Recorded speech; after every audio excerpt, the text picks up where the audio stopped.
ಹಾಂ ಸರ್, ನೋಡಿ ಸರ್, ನೀವು ನಿಮ್ಮ ಇ ಸಿ ಎಮ್ ಕೂರಿಸಿದ್ದೀನಿ. ನೀವು ಕಂಪ್ಲೇಂಟ್ ಹೇಳಿದರೆ ಗಾಡಿ ಸ್ಟಾರ್ಟ್ ಆಗ್ತಾಯಿಲ್ಲ, ಇ ಸಿ ಕಮ್ಯುನಿಕೇಟ್ ಆಗ್ತಾಯಿಲ್ಲ ಅಂತ. ಆಮೇಲೆ ನೀವು ಇನ್ನೊಂದು 2 ಐಟಮ್ ಕಳಿಸಿಲ್ಲ, I B D M plus E S L 2 item ಕಳಿಸಿಲ್ಲ. ಇ ಎಸ್ ಎಲ್ ಮತ್ತು ಐ ಬಿ ಡಿ ಎಮ್ ಕಳಿಸಿಲ್ಲ ನೀವು. ನಾನು ಹಾಕಿದ್ದೀನಿ E S L I B D M. E S L ಅಂದರೆ ಇ ಎಸ್ ಎಲ್ ಎಂಬ್ಲೆಟ್ ಹಾಕಿದ್ದೀನಿ, plus I B D M ನಂದೇ ಐಟಮ್ ನಾನು ಹಾಕಿ ಚೆಕ್ ಮಾಡ್ತಾಯಿದ್ದೀನಿ. B C M, push button, E S L, I B D M, ಬೀಗ. ನೀವು complaint ಹೇಳಿದರೆ ಗಾಡಿ ಸ್ಟಾರ್ಟ್ ಆಗ್ತಾಯಿಲ್ಲ ಅಂತ, ಕಮ್ಯುನಿಕೇಟ್ ಆಗ್ತಾಯಿಲ್ಲ ಅಂತ. ಇವಾಗ ನೋಡಿ, ಇಗ್ನಿಷನ್ ಆನ್ ಆಗಿದೆ. ಓಕೆ, ಇಗ್ನಿಷನ್ ಆನ್ ಆಗಿದೆ, ಸಪ್ಲೈ ಆನ್ ಆಗಿದೆ. ಗಾಡಿ ಕ್ರ್ಯಾಂಕಿಂಗ್ ಮಾಡ್ತಾಯಿದ್ದೀನಿ, ಗಾಡಿ ಸ್ಟಾರ್ಟ್ ಆಗ್ತಾಯಿದೆ. ಇ ಸಿ ಎಮ್ ಓಕೆ ಇದೆ, ಏನೂ ಕಂಪ್ಲೇಂಟ್ ಇಲ್ಲ ಇ ಸಿ ಎಮ್ಮಲ್ಲಿ. ಓಕೆ, ತಿರ್ಗಾ ವಾಪಸ್ಸು ಬಂದ್ ಮಾಡ್ತೀನಿ. ಆಫ್ ಆಯಿತು. ಲಾಕ್ ಅನ್ಲಾಕ್ ಎಲ್ಲ ಪ್ರತಿಯೊಂದು ವರ್ಕ್ ಆಗ್ತಾಯಿದೆ. ಇ ಸಿ ಎಮ್ ಕೂಡ ಸ್ಕ್ಯಾನ್ ಆಗ್ತಾಯಿದೆ.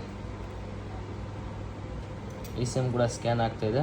ಇದು E C M P C M relay ಬರ್ತಾಯಿಲ್ಲ, ಅದು ಗಾಡಿಯಲ್ಲಿ ಹಾಕಿದರೆ ಹೊಂಟೋಗ್ಬಿಡುತ್ತೆ. ಬಟ್ ಗಾಡಿ ಸ್ಟಾರ್ಟ್ ಆಗಬೇಕು. ಫಾಲ್ಟ್ ಕೋಡ್ ಏನೂ ಬರ್ತಾಯಿಲ್ಲ ಆ ಥರದ್ದು. ಗಾಡಿ ಸ್ಟಾರ್ಟ್ ಆಗಬೇಕು ಅಲ್ಲಿ. ಫಸ್ಟ್ ಆಫ್ ಆಲ್ ನೀವು ಹೇಳ್ತಾ ಇದ್ದಿದ್ದು ಇ ಸಿ ಎಮ್ಮೇ ಸ್ಕ್ಯಾನ್ ಆಗ್ತಾಯಿಲ್ಲ ಅಂತ. ಇ ಸಿ ಎಮ್ ಸ್ಕ್ಯಾನ್ ಆಗ್ತಾಯಿದೆ, ಗಾಡಿಯಲ್ಲಿ ಕಂಪ್ಲೇಂಟ್ ಇದೆ. ಇನ್ನೊಂದು 2 ಫಾಲ್ಟ್ ಕೋಡು ಬರ್ತಾಯಿದೆ, ಆ ಫಾಲ್ಟ್ ಕೋಡ್ ಬರಬಾರ್ದು. Sensor supply, sensor reference voltage B, sensor reference voltage B, circuit open. ಈ ಫಾಲ್ಟು ಮತ್ತು ಕೊನೆಯದು ಫಾಲ್ಟು 2 ಫಾಲ್ಟ್ ಬರಬಾರ್ದು.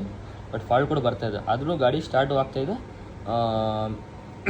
ಗಾಡಿ ಫೈರು ಆಗ್ತಾಯಿದೆ, ಗಾಡಿ ಸ್ಟಾರ್ಟು ಆಗ್ತಾಯಿದೆ, ಪ್ರತಿಯೊಂದು ಆನ್ ಆಗ್ತಾಯಿದೆ.